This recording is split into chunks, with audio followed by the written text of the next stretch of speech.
Hay un tipo particular de silencio que solo conocen los hombres viejos. No el silencio de la paz, ni el silencio de una tranquila mañana de domingo cuando los pájaros todavía están medio dormidos y el café apenas empieza a soltar vapor en el aire fresco. No. Hablo del silencio que se instala sobre ti cuando estás sentado en un rincón de una habitación que solía ser tuya, en una casa que solía llevar tu nombre en la escritura, escuchando el televisor de otra persona sonando demasiado fuerte en lo que solía ser tu sala, y te das cuenta, con una claridad lenta, pesada y profunda en los huesos, de que cometiste un error. No un error pequeño. No del tipo que puedes deshacer con una disculpa o una conversación durante la cena. El tipo de error que reordena toda tu vida. El tipo que toma tu pasado y tu futuro y los dobla a ambos en algo irreconocible. Me llamo Gerald Whitmore. Tengo 71 años. Y hace 3 años, le cedí mi casa a mi hijo. Quiero contarte lo que pasó después. No para quejarme. No para pedir compasión. Sino porque creo que hay padres ahí afuera ahora mismo, parados al borde de la misma decisión que yo tomé, y quizás si escuchan mi historia, se detendrán. Pensarán 2 veces. Harán las preguntas que yo no hice. Así que busca una silla. Esto puede tardar un poco. Pasé 34 años construyendo esa casa. No literalmente, por supuesto, no era carpintero. Era maquinista, trabajé en el piso de Hendrix Manufacturing por la Ruta 9 durante la mayor parte de mi vida adulta. Pero vertí cada cheque de pago, cada hora de horas extras, cada bono en esa casa de la calle Caldwell. 3 habitaciones, un sótano terminado, un patio trasero con un arce que planté yo mismo el año en que nació mi hijo Danny. Ese arce era mi orgullo. Cada otoño se tornaba del naranja más extraordinario que hayas visto jamás, como algo sacado de una pintura. Mi esposa Eleanor solía sentarse en el porche trasero con su té y simplemente mirarlo. Decía, Gerald, ese árbol es lo mejor que jamás cultivaste. No estaba equivocada.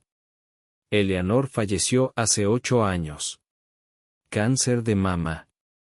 Fue rápido, como a veces ocurren estas cosas, lo cual los médicos dijeron que fue una misericordia, y supongo que tenían razón, pero en ese momento no se sentía así. Se sentía como si alguien hubiera metido la mano en mi pecho y removido algo estructural. Después de que se fue, la casa seguía siendo hermosa, todavía llena de ella, sus cortinas en la cocina, su letra en las tarjetas de recetas clavadas en el tablero de corcho, sus gafas de lectura todavía dobladas en la mesita de noche porque no podía obligarme a moverlas, pero también estaba muy, muy silenciosa. Fue entonces cuando Danny comenzó a venir más seguido. Tenía 43 años en ese momento. Había tenido unos años difíciles. Un divorcio de su primera esposa, Patty, que fue complicado y costoso. Un negocio que había intentado montar y que no había salido como esperaba.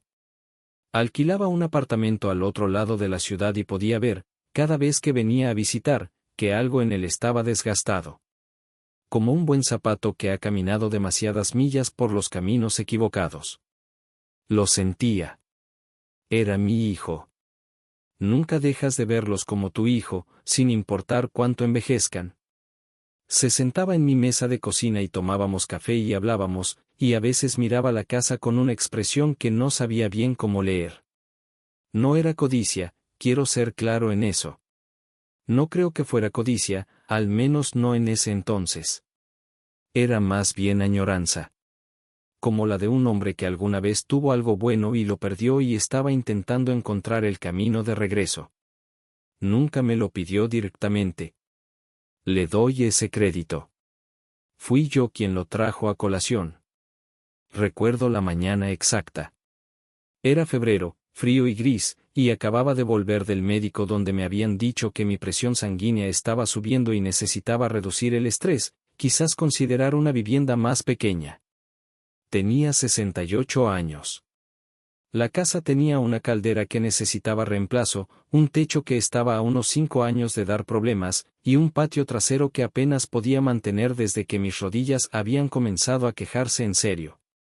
Me senté frente a Dani esa mañana y dije, he estado pensando. Tú necesitas un lugar. Yo tengo más casa de la que necesito.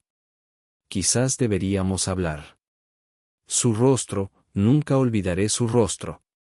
Se iluminó de una manera que no había visto desde que era un niño en la mañana de Navidad. Y Dios me ayude, esa mirada me hizo feliz. Me hizo sentir que estaba haciendo algo bueno. Como que estaba siendo un buen padre. Hablamos de ello durante semanas. El arreglo, tal como yo lo entendía, era simple. Él se haría cargo de la casa. Yo me mudaría a la habitación de abajo, la que tenía su pequeño baño propio y una puerta que daba al porche trasero donde todavía podría ver mi arce. Él se encargaría de los servicios, el mantenimiento, los impuestos. Yo podría vivir mis años en el lugar que había construido, rodeado de las cortinas de Eleanor y mis recuerdos, con mi hijo cerca. Sonaba razonable. Sonaba, francamente, exactamente como el tipo de arreglo que hace un hombre sensible cuando su salud empieza a susurrar advertencias y está cansado de luchar solo con la caldera cada enero. Lo que no consideré fue a Melissa. Dani la había estado viendo durante unos 6 meses cuando tuvimos estas conversaciones. La había conocido 2 veces. Era suficientemente amable.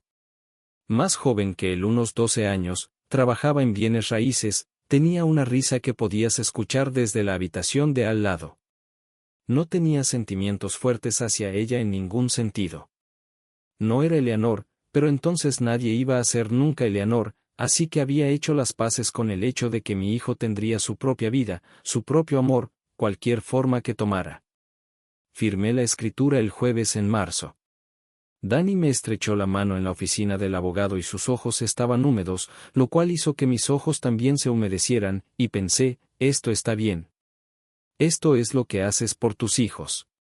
Estaba orgulloso. Genuina y completamente orgulloso.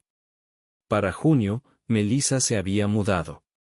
Para septiembre, me habían sacado de la habitación de abajo y puesto en un rincón del sótano. Quiero que entiendas cómo ocurrió eso, porque no ocurrió de una vez. Eso es lo que nadie te dice sobre estas situaciones, nunca es un momento dramático.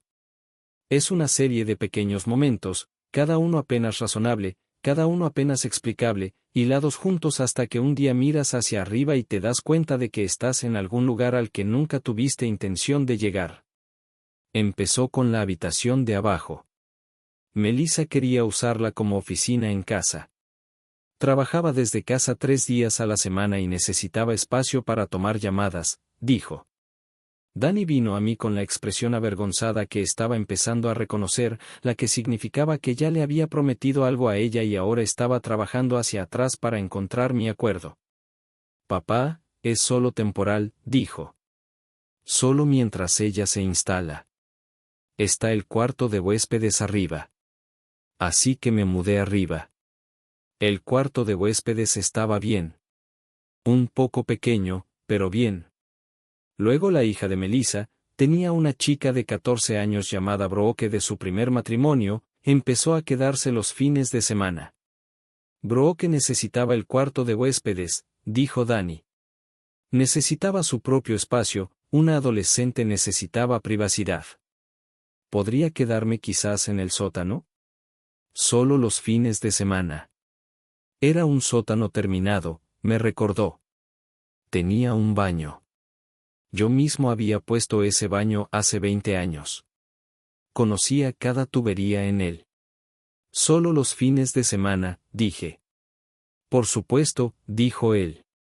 Absolutamente.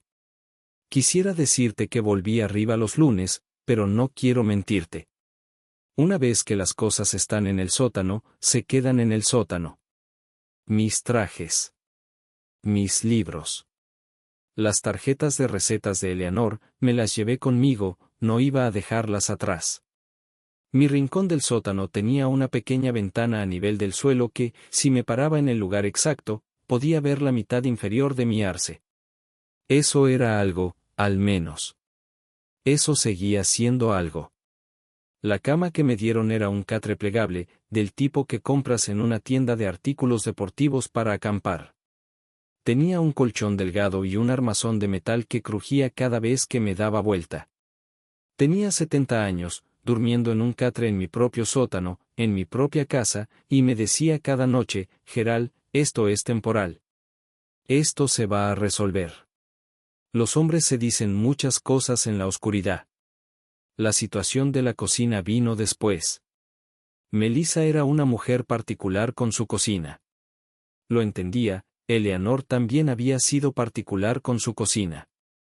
Pero lo particular de Eleanor era cálido. Lo particular de Melissa era otra cosa. Lo reorganizó todo en el primer mes. El tablero de corcho con las tarjetas de recetas fue retirado. Dijo que se veía desordenado. Cuando pregunté dónde lo había puesto, lo encontré enrollado en un cajón debajo del fregadero utilitario, y 2 de las tarjetas de Eleanor se habían humedecido y la tinta había corrido, y me quedé parado en la cocina sosteniendo esas tarjetas arruinadas por un largo momento, y no dije nada porque no confiaba en lo que saldría si abría la boca. Empecé a comer a horas diferentes a las de la familia. No porque nadie me lo dijera. Porque la cocina se sentía como la cocina de otra persona, y soy un hombre que pasó toda su vida sabiendo dónde estaba parado, y pararme donde no pertenecía nunca fue algo que hice cómodamente. Subía a las 7 de la mañana después de que ellos habían desayunado y hacía mis huevos y mi tostada y los llevaba abajo. O comía en el porche trasero si el tiempo lo permitía, sentado en mi vieja silla, mirando mi arce, pensando en Eleanor y preguntándome qué diría ella si pudiera verme. Creo que sabía lo que diría. Eleanor no era una mujer callada cuando algo estaba mal. Habría tenido palabras. Habría tenido muchas palabras, entregadas en un tono muy específico que Dani había temido desde la infancia. Pero Eleanor no estaba aquí. Y yo había decidido, o me había dicho que había decidido, que no iba a ser una carga. No iba a ser el anciano difícil que causaba problemas en la casa de su hijo. Su casa. Esa frase todavía se atascaba en mi pecho cada vez que lo pensaba. Su casa. Mi hija menor Terice me llamaba todos los domingos. Vivía en Knoxville con su esposo Mark y sus 2 hijos, y era el tipo de mujer que notaba las cosas, siempre lo había sido, incluso de niña. Notaba las pausas en mi voz. Notaba cuando decía, bien, un poco demasiado rápido. Para octubre estaba haciendo preguntas directas. Papá, ¿dónde exactamente estás durmiendo? Le dije que el sótano había sido acondicionado muy bien. Hubo un silencio en la línea que reconocí como Terice organizando sus pensamientos. Papá, dijo de nuevo, y la manera en que lo dijo contenía unas 11 cosas diferentes. Le dije que estaba bien. Le dije que Dani era un buen hijo. Le dije que estos arreglos tardaban tiempo en asentarse. Ella me dijo que vendría a visitar en el Día de Acción de Gracias. Escuché también lo que había debajo de eso. Hubo momentos de gracia en esos meses. Quiero ser honesto sobre eso también, porque esta no es una historia sobre un villano. Es una historia sobre cómo el amor y la desconsideración pueden verse igual desde lejos. Dani bajaba al sótano algunas noches y veíamos fútbol en el pequeño televisor que había instalado sobre una vieja mesa de cartas. Traía 2 cervezas y se sentaba en la silla plegable que yo tenía allí abajo y se reía de las mismas jugadas de las que siempre se reía, y en esos momentos seguía siendo solo mi hijo. Todavía el niño que solía quedarse dormido en mi hombro viendo el partido de noche. Lo amaba en esos momentos con una plenitud que hacía el resto casi soportable. Casi. Brooke, la hija de Melissa, resultó ser una chica tranquila, seria con sus estudios, nada como lo que había esperado de una adolescente. Me encontró en el porche trasero una mañana de sábado y preguntó si podía sentarse conmigo. Le dije que por supuesto. Preguntó sobre el arce y le conté que lo había plantado el año en que nació Dani. Pensó en eso por un momento y luego dijo, es mucho tiempo para que un árbol se quede en un lugar.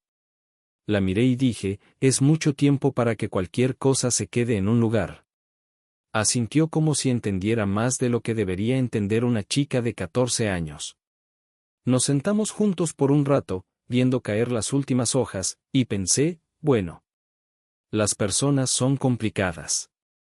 Incluso las situaciones que las personas construyen accidentalmente son complicadas. El punto de quiebre, y tenía que haber un punto de quiebre, sabes que tenía que haberlo, llegó un miércoles de noviembre, 2 semanas antes del Día de Acción de Gracias. Había subido alrededor del mediodía a hacerme un sándwich. La casa estaba tranquila, pensé que Dani estaba en el trabajo y Melissa en su oficina. Estaba parado en la encimera, cuchillo de mantequilla en mano, cuando escuché a Melissa en su teléfono en el pasillo. No sabía que yo estaba allí. O quizás no le importaba. Nunca he estado seguro de cuál de las dos. Estaba hablando con alguien, su hermana creo, por los fragmentos que capté, y dijo, le sigo diciendo a Dani que necesitamos resolver la situación del sótano. Es incómodo tenerlo allí abajo, es como vivir con un fantasma. Un fantasma. Esa fue la palabra que usó. Me quedé parado en la encimera con mi cuchillo de mantequilla y mi pan y estuve muy quieto por un largo tiempo. Un fantasma. En mi propia casa. Mi arce era visible a través de la ventana de la cocina, desnudo ahora, sus ramas oscuras extendiéndose hacia el cielo de noviembre. Eleanor siempre decía que los árboles desnudos tenían una dignidad en ellos, una honestidad. Puse el cuchillo de mantequilla. No hice el sándwich. Bajé al sótano y me senté en mi catre y pensé en mi vida. Pensé en 34 años de cheques de pago y turnos de horas extras y una esposa que había amado completamente y una casa que había construido desde la nada de un hombre joven. Pensé en esa mañana de marzo en la oficina del abogado cuando los ojos de Dani estaban húmedos y yo estaba tan orgulloso. Pensé en las tarjetas de recetas de Eleanor en el cajón utilitario, con la tinta corrida. Y pensé, con una claridad que se sentía casi pacífica, de la manera en que a veces se siente la claridad cuando llega muy tarde, pensé, Gerald. No eres un fantasma. Eres la razón por la que existe esta casa. Y es hora de comportarse en consecuencia. Llamé a Therese esa tarde. No el domingo. Un miércoles, lo cual era suficientemente inusual como para que ella contestara al segundo timbre con preocupación ya en su voz. «Papá, ¿estás bien?» Dije, «Estoy bien. Pero necesito contarte algunas cosas. Y luego necesito tu ayuda para pensar en algunas cosas». Hubo una pausa y luego dijo, «Llamaré a Mark y le diré que quizás estaré unas horas». Era así. Siempre hacía espacio. Le conté todo. El catre. La cocina. Las tarjetas de recetas. La conversación del fantasma. Se lo conté despacio y sin dramatismo, solo los hechos en el orden en que ocurrieron, porque así es como siempre he sido más cómodo, poniendo las cosas claras. Cuando terminé hubo otro silencio y luego Therese dijo, muy tranquilamente, «Papá, ¿obtuviste algo por escrito?» No lo había hecho. Esa era la respuesta a esa pregunta. Había cedido la escritura de buena fe, con un apretón de manos y una conversación y la palabra de mi hijo. No tenía ninguna garantía legal de la habitación, ninguna documentación del arreglo, nada en papel excepto la escritura, que ahora decía Donald Whitmore, no Gerald Whitmore. Therese no dijo «te lo dije», porque no es ese tipo de persona. Dijo, «Está bien. Voy temprano. Voy el fin de semana antes del Día de Acción de Gracias. No le digas nada a Dani todavía». Le pregunté qué estaba pensando. Dijo, «Estoy pensando que papá nos crió mejor que esto y alguien en esa casa necesita que le recuerden ese hecho». Casi sonreí. Tenía la voz de su madre a veces, en ciertos momentos. Salía limpia y afilada y verdadera. Therese llegó un viernes por la tarde. Dani la recibió en la puerta y la observé desde el porche trasero, noté la manera en que la abrazó con la ligera rigidez de un hombre que no está seguro de lo que sabe una visita o el estado de ánimo con el que ha llegado. Melissa también vino a la puerta, sonriendo, gesticulando que pasaran. Entré desde el porche lentamente y Therese cruzó la habitación y me abrazó y se sostuvo un momento más de lo normal en un abrazo de hola, y cuando se apartó sus ojos estaban haciendo el inventario que yo conocía, el recuento silencioso de la habitación y la situación. No miró la puerta del sótano. No tenía que hacerlo. Cenamos esa noche, los 5, Dani, Melissa, Brooke, Therese y yo. No me había sentado en mi propia mesa del comedor para una cena familiar en meses. Melissa la había puesto muy bien. Buena vajilla, velas, un esfuerzo real. Me senté al final de la mesa donde había estado sentado durante 30 años y miré el mantel, no el de Eleanor, uno nuevo, moderno y liso, y respiré a través de la tarde de la manera en que un hombre respira a través de algo que necesita sobrevivir. Therese fue cálida y agradable y le preguntó a Brooke sobre la escuela y le contó a Dani sobre el nuevo camión de Mark e hizo reír a Melissa con una historia sobre algo que había ocurrido en el aeropuerto de Knoxville. Era brillante en eso. Siempre lo había sido, el don de Eleanor, la capacidad de llenar una habitación de calidez mientras simultáneamente absorbía cada detalle. Después de la cena Dani y Melissa recogieron y Brooke desapareció escaleras arriba, y Therese y yo nos sentamos en el porche trasero en el frío con manta sobre las piernas y dijo muy tranquilamente, ese catre tiene que irse, papá. No me importa lo que más pase, ese catre tiene que irse esta noche. Le dije que no era tan simple. Dijo, lo sé. Pero lo vamos a hacer simple. A la mañana siguiente, sábado, Therese le preguntó a Dani si podían todos sentarse a hablar. Reunión familiar, lo llamó, casual y sin amenaza, de la manera en que invitarías a la gente a un desayuno. Dani estuvo de acuerdo, la ligera rigidez de vuelta en su mandíbula. Melissa se sentó en la mesa de cocina con su café y su expresión educada que había aprendido significaba que estaba lista para defender algo. Therese se sentó frente a ellos. Yo me senté junto a Therese. Y mi hija, sin alzar la voz una sola vez, sin acusación, sin ninguno del drama que la situación podría haber sustentado, dijo algo que recordaré por el resto de mi vida. Dijo, quiero contarles algo sobre papá que no estoy segura de que sepan. Cuando mamá se enfermó, papá trabajó dobles turnos durante 18 meses para que sus tratamientos no nos endeudaran.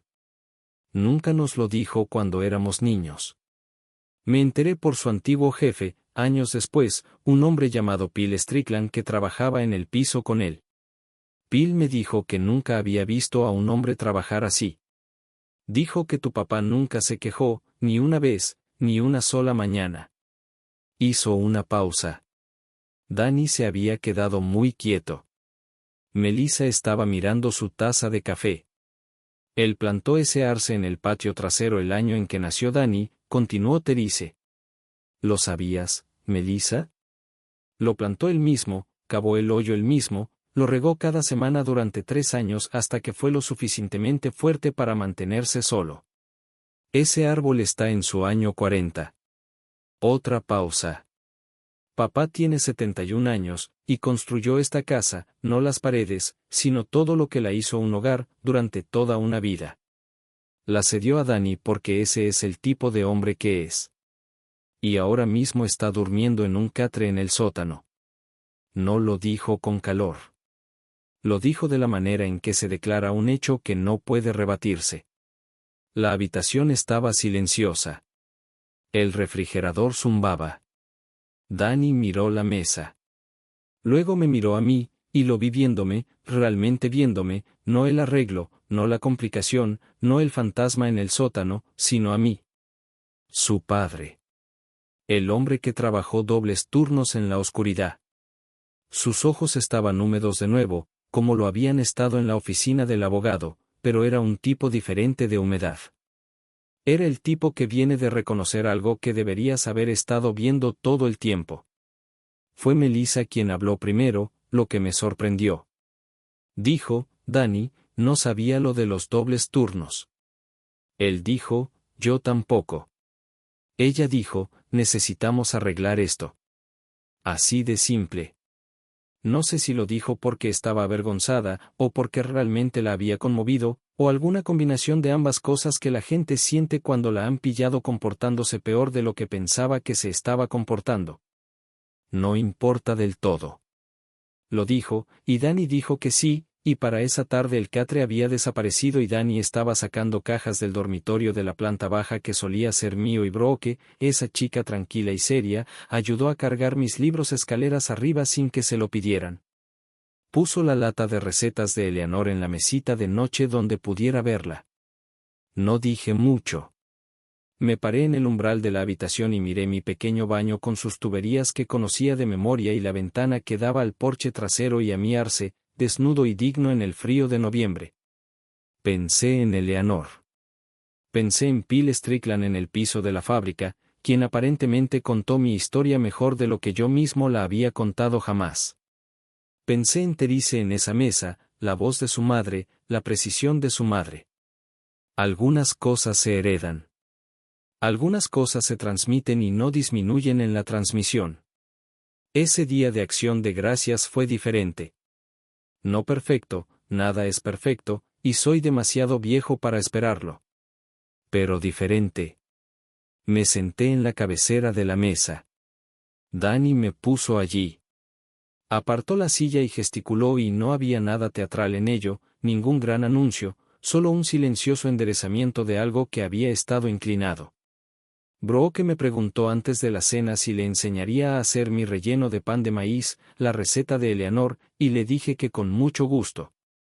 Estuvimos parados juntos en la encimera esa tarde, esa chica tranquila y seria y este viejo, y la guié paso a paso, de la manera en que Eleanor me había guiado hace 40 años. Brooke lo anotó en un pequeño cuaderno que guardaba en el bolsillo trasero. Pensé, bueno. Esa receta va a algún lugar donde puede conservarse. Eso no es poca cosa. Melissa y yo encontramos una especie de paz cautelosa después de eso. No te diré que nos volvimos cercanos, eso sería más historia de la que es verdad. Pero empezó a dejar la segunda taza de café en las mañanas cuando hacía su cafetera, que era su manera, creo, de decir, tú perteneces aquí. Y yo empecé a saludarla por las mañanas como si lo dijera en serio, que era mi manera de decir que entendía. Danny y yo tuvimos la conversación difícil, no la del Día de Acción de Gracias, sino la real, más tarde, en diciembre, sentados en el patio trasero en una tarde fría, el arce sobre nosotros viéndose como una catedral. Dijo que lo sentía. No el rápido lo siento que cierra un tema, sino el lento, el tipo que tarda unos minutos en salir completamente. Dijo que se había puesto cómodo. Dijo que Melissa tenía necesidades que había priorizado sobre las que debería haber visto. Dijo que había sido un mejor hijo de lo que se había comportado. Le dije la verdad, que era esta, no necesito un hijo perfecto. Solo necesito que el que tengo me vea. Puso su mano en mi hombro y nos sentamos juntos en el frío y ninguno de los dos dijo nada por un rato, y las ramas desnudas del arce se movían en el viento sobre nosotros y era suficiente. Era genuinamente suficiente. Quiero decirte lo que sé ahora que no sabía entonces. Cuando cedes algo, incluso algo que cedes libremente, incluso algo que cedes con amor, tienes que ser claro sobre lo que estás conservando. No solo legalmente, aunque lo legal importa y debes ponerlo por escrito, ese es un consejo real de un error real. Sino algo más grande que eso. Tienes que ser claro, en tu propio corazón y en voz alta con las personas involucradas, sobre el hecho de que ceder algo no te convierte en nada. No te convierte en un invitado en tu propia historia. No te convierte en un fantasma. Pasé 9 meses en un sótano convenciéndome de que estaba siendo paciente, siendo cortés, siendo un buen padre que no hacía exigencias. Lo que realmente estaba haciendo era volverme invisible. La paciencia es una virtud, sí. Lo creo. Siempre lo he creído. Pero la paciencia no es lo mismo que el borrado. Hay una versión de la paciencia que mantiene su dignidad y una versión que la rinde, y me tomó 9 meses y la voz de mi hija y el recuerdo de un hombre llamado Phil Strickland entender cuál había estado practicando. Tengo 71 años. Recuperé mi habitación. Tengo mi arce. Tengo el pequeño cuaderno de Brooke con la receta de pan de maíz de Eleanor, que es un tipo de continuación que no había esperado tener. Dani baja a la cocina los domingos por la mañana ahora y hacemos el desayuno juntos, huevos y tostadas, y él me habla del trabajo y yo le cuento lo que he estado leyendo y es ordinario de la manera en que solo pueden ser ordinarias las cosas que casi perdiste, completamente sentidas, notadas, no dadas por sentadas. Esa no es una mala vida. Es en realidad una muy buena vida, si te paras en ella correctamente. Solo quiero decirte, padre a padre, si estás parado al borde de una decisión que suena generosa pero se siente un poco como desaparecer, pausa. Haz las preguntas. Pon el papel. Sabe lo que estás conservando. Porque no eres un fantasma. Tú construiste la casa. Eso cuenta para algo. Cuenta para todo.